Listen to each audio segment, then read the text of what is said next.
Whether you've just met a girl or you've been seeing her for a short amount of time and you come to find out that her friends are a bad influence, you might want to ask yourself this very simple question. If she is not like those women, why does she keep them in her life? This is a red flag that most men seem to gloss over and not give much importance to. You never, ever want to ignore the signs.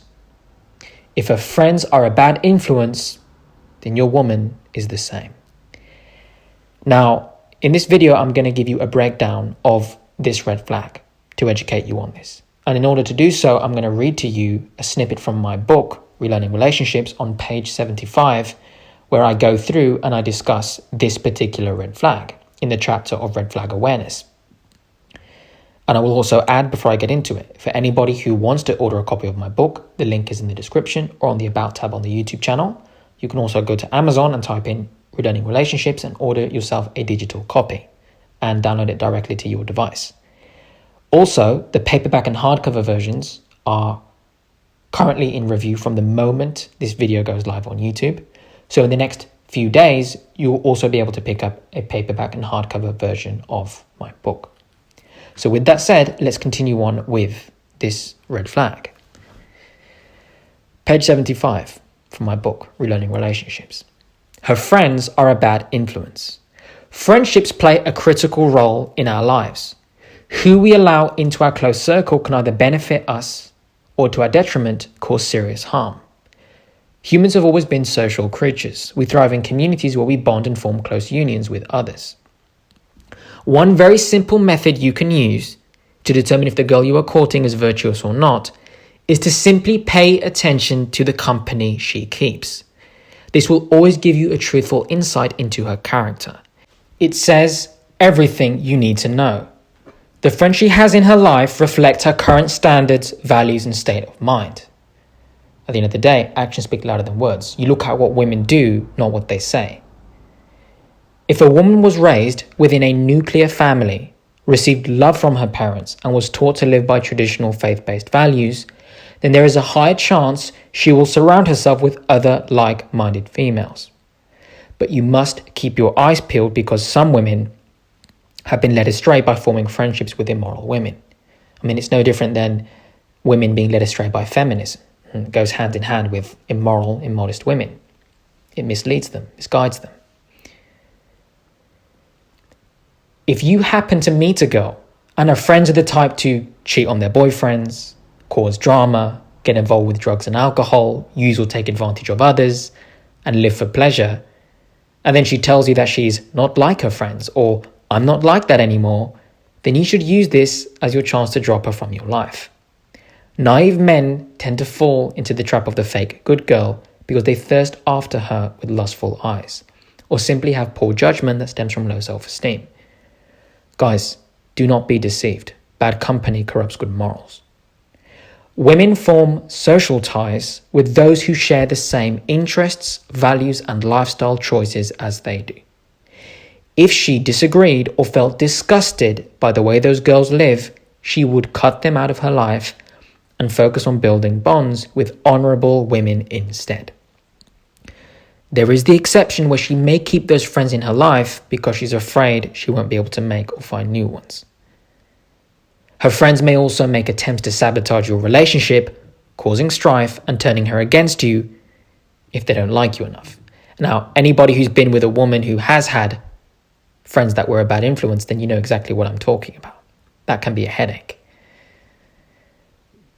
The red flag here is in realizing that when a woman has formed friendships with girls that are slutty, feminists, known liars, cheaters, or troublemakers, it is because she believes there is nothing wrong with the way they live. In fact, she supports their decisions because she herself has the same outlook on life as her so-called friends.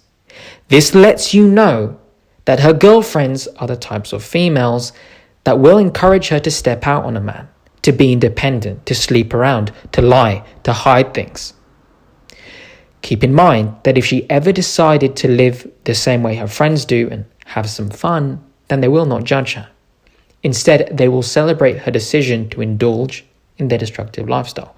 Not to mention, they're going to welcome her with open arms, and they'll keep it hidden from you. There are some girls who live this way, then attempt to settle down and find a good family man. I am saying this to protect yourself financially, emotionally, and physically from such women. Don't fall victim to the Trojan horse. The simple thing to do here is to ask quality questions about her female friends. If you come to find out that they live in any way that is immoral and that they all share a deep connection, then you can be sure that the girl you are dating comes with the same set of problems and is simply putting on a good girl act to lock you down, because deep down she knows that if you were to find out what she's really like, that you would never in a million years take any more steps to build a future with her. Guys, it's pretty simple. Look at what she does. If her friends come with all of those issues and she's really close to them, what does that say about her? If she was horrified by their lifestyle, she wouldn't want to be associated with them. She'd cut them off. She wouldn't want to be around them. And finally, traditional girls interact and create friendships with other like-minded females. If she's a good woman, she will surround herself with high-integrity women, whereas promiscuous women will congregate with other like-minded harlots. At the end of the day, like attracts like, and we hang around people who share the same interests, the same values, the same belief system as us. That is just the way it has always been. So guys, that is the breakdown on her friends are a bad influence, which is one of the red flags in my book from page 75 through 76, just to give you all a snippet. And for any of the ladies watching, because 9% of my viewers are actually female subscribers, pay attention to men as well. If you're a lady listening and you're dating a guy or you've just met a man, observe the quality of friends he hangs around. If he hangs around unrighteous men, then that tells you everything you need to know about him. So it's important to keep yourself accountable and be responsible for the people you allow into your life, because they really can influence you for better or worse. Okay? So be very, very cautious and always guard your heart against immoral people. Okay? And make an effort to surround yourself with high integrity, righteous people that add value to your life. With that said, hope you guys enjoyed the video. I know it's been very short. It's been a long time since I've done a very, very short one. Now, for anybody who'd like to reach out to me and book a coaching call, my email is in the description. For anybody who wants to share their story or ask me any questions privately, again, you can send that to the email. And of course, for anybody who wants to order a copy of my book, the link is down below in the description. If you enjoyed my content and you're new, feel free to subscribe. And also, you have my permission to share my videos with your friends and family and to anybody who you think may benefit from my work. With that said, I hope you all have a wonderful day. God bless all of you and your families. I'll see you guys in the next one.